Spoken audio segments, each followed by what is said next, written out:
Ողջույն բոլորին։ Երկար դադարից հետո որոշեցի վերսկսել աշխատանքս YouTube-ում, այսօր ձեզ կներկայացնեմ փորձված բաղադրատոմսերի ավելի հեշտ, հետաքրքիր եւ համեղ տարբերակներ,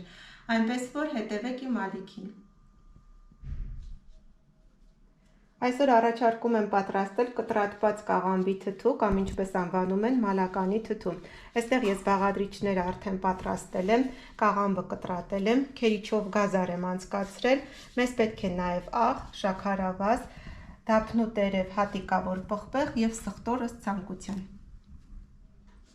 Կաղամբը կտրատել եմ այս դանակով, բոլոր տնային տնտեսուհիներին կարծում եմ ծանոթ եք, եղևը մաքրելու համար են օգտագործում այս դանակը, սրանով ստացվում է այսպիսի բարակ եւ համաչափ կաղամբ, որը որ մեզ պետք է թթվի համար եւ շատ ավելի արագ է լինում։ Հիմա ես ցույց կտամ, այստեղ մի փոքր կտոր թողել եմ, որպեսզի ցույց տամ, թե ինչպես եմ կտրել, իսկ մնացած մասը ես արդեն պատրաստել եմ նախորդ, որպեսզի տեսանյութը երկար եւ ձանձրալի չթվա։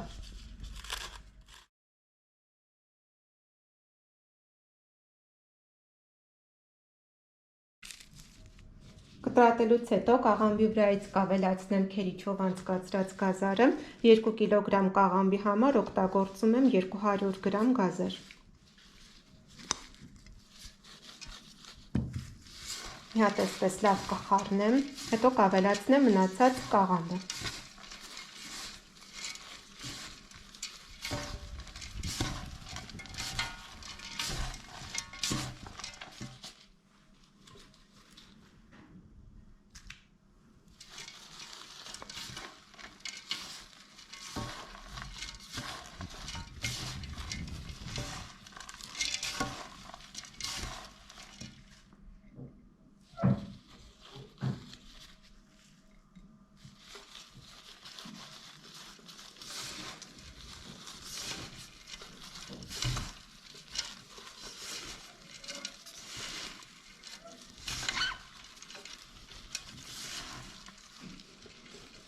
Քիչ-քիչ ավելացնելով խառնում ենք գազարը եւ կաղամբը, որպեսզի հավասարաչափ լինի, հետո նոր կավելացնենք աղը եւ շաքարավազը։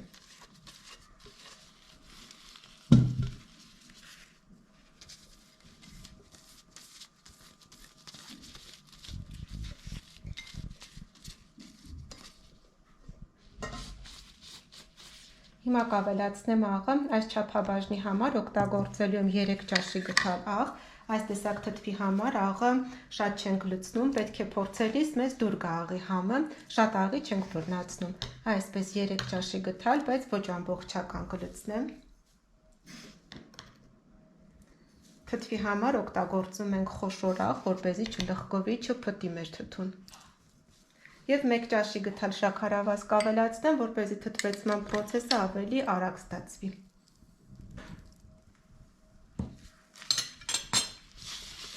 Հիմա լավ խառնում ենք, մինչև կաղամբը մի փոքր թուլանա։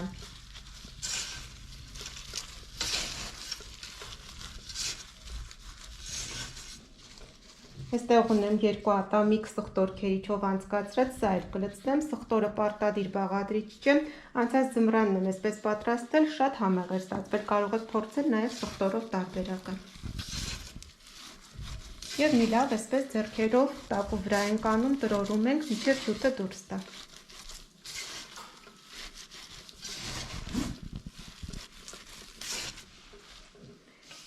Այսպես լավ խառնելուց հետո մեր թթուն տեղափոխում ենք համապատասխան ամանի մեջ։ Եթե այս տեսակ կացայի մեջ եք անելու, պետք է այսպես փոսիկ անել կամ ներքևի հատվածում դնել դափնու տերև եւ սև հատիկավոր պղպեղ, որպեսզի ուտելու ընթացքում չխանգարեն հատիկները, եւ թողնել սենյակային ջերմաստիճանում 3-ից 4 օր, մինչև թթվեցման process-ը կատարվի եւ թթուն թթվի։ Հետո տեղափոխում ենք ավելի սառը միջավայր, կլինի սառնարան, նկուղ կամ պատշգամբ, դա արդեն ինքներդ կորոշեք, իսկ եթե բանկայի մեջ եք անելու, դափնու տերևը եւ հատիկավոր պղպեղը կլցնենք այսպես բանկայի մեջ։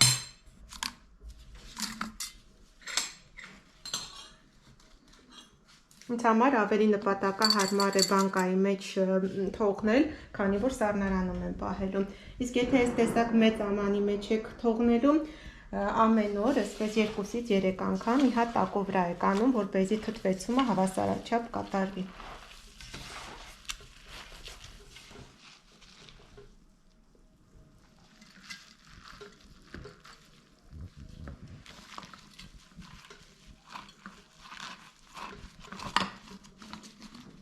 Լցնում ենք բանկայի մեջ և այսպես փայտե գթալով սեղմում ենք լավ։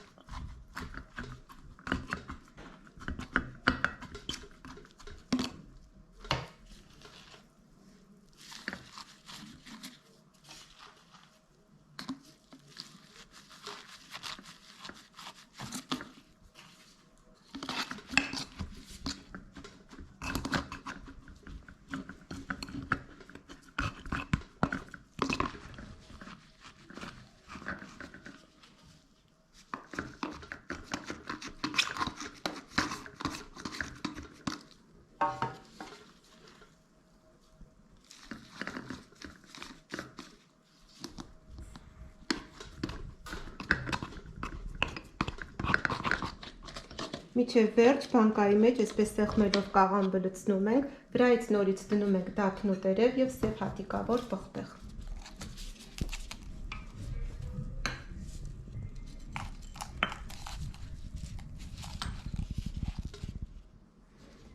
Իսկ վերջում վրայից կդնենք մարլյա, թանձիվ, քանի որ բանկայի մեջ պատրաստված թթուն մենք ամեն օր չենք կարող այսպես խառնել, սա կթողնենք, որպեսզի օդ անցնի մեր բանկայի մեջ և թթվեցման պրոցեսը հավասարաչափ կատարվի։ Իսկ տակը մի հատ այսպես աման ենք դնում, որպեսզի բանկան մաքուր մնա։ Սա էլ մեր թթվի պատրաստման երկրորդ տարբերակը։ Սա էլ իմ պատրաստած մալականի թթուն։ Եթե հարցեր ունենաք, մեկնաբանությունների բաժնում գրեք, սիրով կպատասխանեմ։ Իսկ այստեղ, եթե մեր թթուն արդեն պատրաստ է, կարող ենք պատրաստել ձմեռային աղցան։ Վերցնում ենք մեր թթվից, հյութը քամում ենք, որպեսզի ջրալի չստացվի։ Ավելացնում ենք այսպես կիսալուսնաձև կտրատված սոխ, մանր կտրատված թարմ կանաչի, այստեղ ես ունեմ մաղադանոս և համեմ։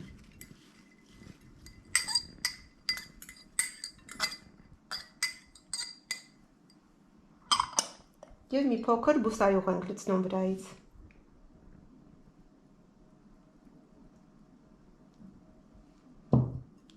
Լավ խառնում ենք և մեր ձմեռային աղցանը պատրաստ է։